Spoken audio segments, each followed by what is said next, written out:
International Military Tribunal for the Far East in the year 1948 determined responsibility for war crimes as follows. Prisoners taken in war and civilian internees are in the power of the government which captures them. This was not always the case. For the last 2 centuries, however, this position has been recognized, and the customary law to this effect was formally embodied in the Hague Convention No. 4 in 1907 and repeated in Geneva Prisoner of War Convention of 1929. Responsibility for the care of prisoners of war and civilian internees, who we also refer to as prisoners, rests therefore with the government having them in possession. The responsibility is not limited to the duty of mere maintenance, but extends to the prevention of mistreatment. In particular, acts of inhumanity to prisoners which are forbidden by the customary law of nations, as well as by convention, are to be prevented by governments having responsibilities for the prisoners.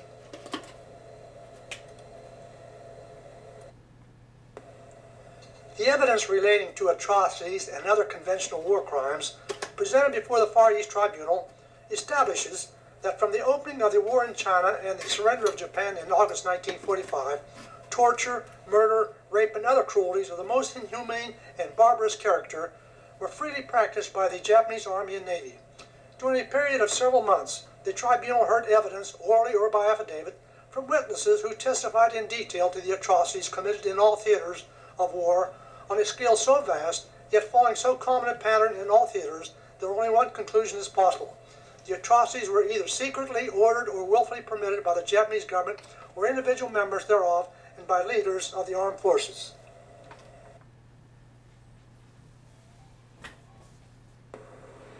The International Military Tribunal for the Far East found 2 particular breaches by Japan of international law during World War II. 1. Inhuman treatment, contrary in each case to Article 4 of the said Annex to the Hague Convention. In addition to the inhumane treatment alleged in Sections 2 to 6 hereof inclusive, prisoners of war were murdered, beaten, tortured, and otherwise ill-treated, and female prisoners were raped by members of the Japanese forces. 2. Labor furnished by prisoners of war shall have no direct relations with war operations. Work done for the state shall be paid for in accordance with the rates enforced for soldiers of the National Army doing the same work, or if none exists, according to the rate in harmony with work performed. The pay remaining to the credit of the prisoner shall be delivered to him at the end of his captivity. The tribunal had gathered evidence to show that ruthless killing of prisoners by shooting, decapitation, drowning, and other methods, death marches in which prisoners, including the sick, were forced to march long distances under conditions which not even well-conditioned troops could stand, many of those dropping out being shot or bayoneted by the guards, forced labor in tropical heat without protection from the sun, complete lack of housing and medical supplies, in many cases resulting in thousands of deaths from diseases, beatings and tortures of all kinds to extract information or confessions or for minor offenses, killing without trial or recaptured prisoners after escape and for attempt to escape, killing without trial of captured aviators, and even cannibalism. These are some of the atrocities of which proof was made before the Far East Tribunal for the Far East. Those who suffered at the hands of the Japanese government received some retribution at the war crimes trials in Manila, Tokyo, and elsewhere after the end of World War II. About 4,000 of the suspects of brutality were brought to trial. Of the 4,000, some 800 were acquitted, some 2,400 were sentenced to 3 years or more imprisonment, and 809 were executed. Tojo and 7 of his hierarchy were sentenced to hang. Yamashita was found guilty of brutal atrocities and other high crimes against Americans at the end of the war in the Philippines, which included the Pasay School and Palawan massacres. General Homa was charged for being responsible for Japanese actions at the beginning of the war, the Bataan Death March and Camp O'Donnell. Yamashita was hanged in February 1946, and Homa died in front of a firing squad in April 1946. Emperor Hirohito was left off the hook, although there was much belief that he condoned all the acts of brutality. On May 6, 1942, General Wainwright was forced to surrender all forces on Corregidor. It is estimated that there were approximately 11,000 American and Filipino troops on Corregidor at the time of the surrender. After the surrender, all Phil-American troops bivouacked in the open ground under the hot sun for 3 days, and then were transported to a POW camp at Cabanatuan. This is a copy of the official order and instructions to all forces in the Philippine Islands on how to comply with the surrender order on May the 10th, 1942, of General Jonathan Wainwright.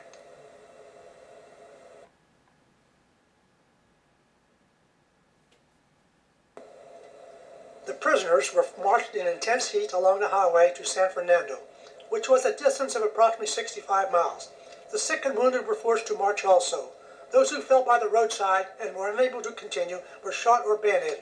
Others were taken from the ranks, beaten, tortured, and killed. The march continued for 9 days. During the first 5 days, the prisoners received little or no food or water. Thereafter, the only water available was from an occasional artesian well or Carabao wallow. When the prisoners grouped around a well in an attempt to get water, the Japanese fired upon them. Shooting and bayoneting was commonplace. Dead bodies littered the side of the road. At San Fernando, the prisoners were crowded into steel railway freight cars to be transported to O'Donnell. They were forced to stand through lack of space, and many died in the cars from exhaustion and lack of ventilation. It is estimated that approximately 700 American and several thousand Filipinos died during the march.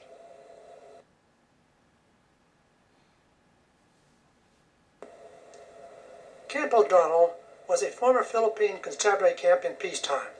There was practically no water. It was necessary to stand in line for as long as 24 hours for a container of water. All water used to cook with came from a creek that was filthy from a Filipino's latrine and bathing.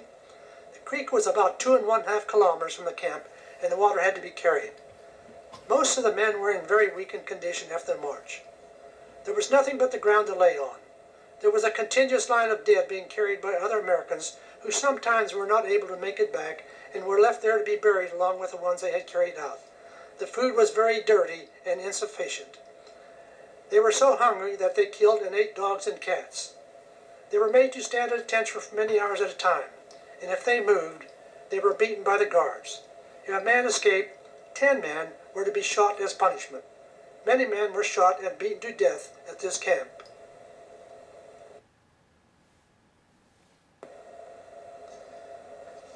By the end of April 1942, there were approximately 9,300 American and 45,000 Filipino prisoners of war at Camp O'Donnell. Evidence adduced by the War Crimes Tribunal indicates that approximately 2,000 Americans and 25,500 Filipinos died at the facility from starvation, lack of medicines, poor sanitation, and executions. Cabanatuan POW camp consisted of transfers from O'Donnell, Corregidor, and Bilibid. Sleeping here was done on bamboo slats and at time on wooden floors. The shacks were made of bamboo lattice work, allowing the early morning and early dampness to penetrate through. At this camp, they were allotted approximately 1 1/2 foot space per person for sleeping. There were no lights provided and no real bedding. They had to dig their own toilet facilities. The drinking water supply was insufficient. They had to wait in line for periods of 6 to 8 hours for a drink of water. Bathing facilities consisted of rain showers on the eaves of the building. They had no medical care, which facilitated diseases such as beriberi and pellagra. Food was scarce, and men lost much weight immediately. Death among the prisoners of war was rampant. Needless to say, morale at the camp was very low. The chronically small food supply, along with the alarming death rate, and the traumatic experience of the surrender, made for a bleak future.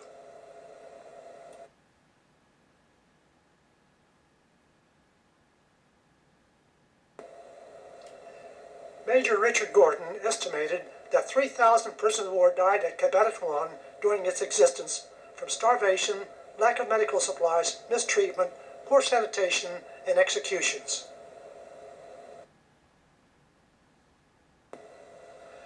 American prisoners of war were interned at Old Bilibid Prison in Manila in violation of the 1929 Geneva Convention on Prisoners of War, which forbid internment of prisoners of war in civilian prisons. By 1944, the food condition had deteriorated dramatically, with a daily issue of 100 grams of dry rice, 50 grams of soybeans, and 50 grams of dried corn. The average weight of prisoners of war dropped to less than 120 pounds, and the death rate began to rise rapidly, with an average of 1 to 4 men buried each day. Many had become ill with tuberculosis, dysentery, beriberi, and other tropical diseases. All suffered from malnutrition and acute starvation. On December the 10th, 1944, at 2 a.m., 400 Japanese Marines from a task force of 9 transports landed on the beaches of Guam. After 3.5 hours of hostilities, overwhelmed by the invaders, 430 U.S. Marines and 180 Guamanian Insular Guards surrendered. Meanwhile, the Japanese armed forces attacked Wake Island on December 11, 1941. The initial landing attempt by the Japanese was repulsed by the courageous defenders of Wake. The Japanese returned to Wake Island on December 23rd with a much larger naval force and troops, causing the surrender of 470 Marines, sailors, and airmen, with 1,146 civilian construction workers become Japanese prisoners of war.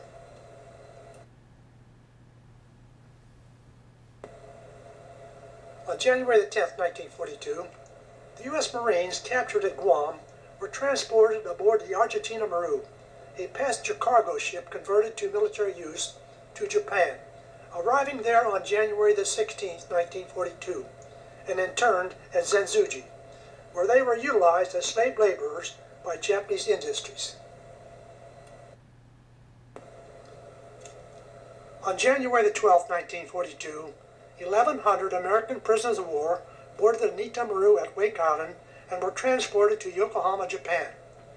After 2 days, the ship and its human cargo sailed for China, where the prisoners of war were interned in a prison of war camp. Soon after sailing, 5 Americans aboard the ship were beheaded and their bodies thrown overboard for allegedly breaking rules they were to abide by. Later, 300 additional civilians and wounded were transported to Japan, leaving 100 civilians there as a work detail. On October 7, 1943, 98 civilians who were remaining were executed by the Japanese Imperial Army by machine gunning the victims.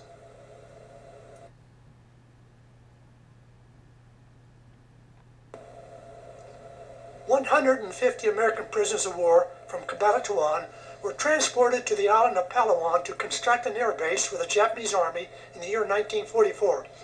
They were subjected to a cruel and premeditated massacre of American prisoners of war. Prior to the massacre, there had been some action by American aircraft in the area. In the camp, a large, shallow, lightly covered air raid shelter was built. At about 2 p.m. on December 4, 1944, the prisoners were ordered to enter the shelters. When the POWs were all in the shelter, gasoline was poured into the shelter, followed by lighted torches. Those prisoners who were not too badly burned struggled to escape, only to be killed by rifle, machine gun fire, and bayoneting. 5 of the 150 managed to survive by escaping into the nearby jungle. They eventually joined up with some Philippine guerrillas in the area and were transported by submarine to Australia.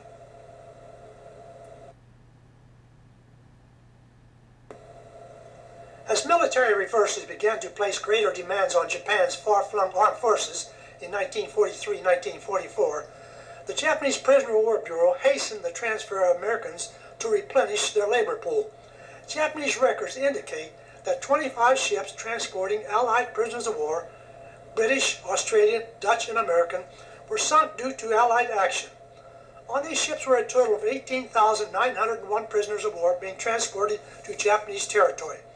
Of that total, 10,855 prisoners of war were determined to have died because of submarine and air attacks.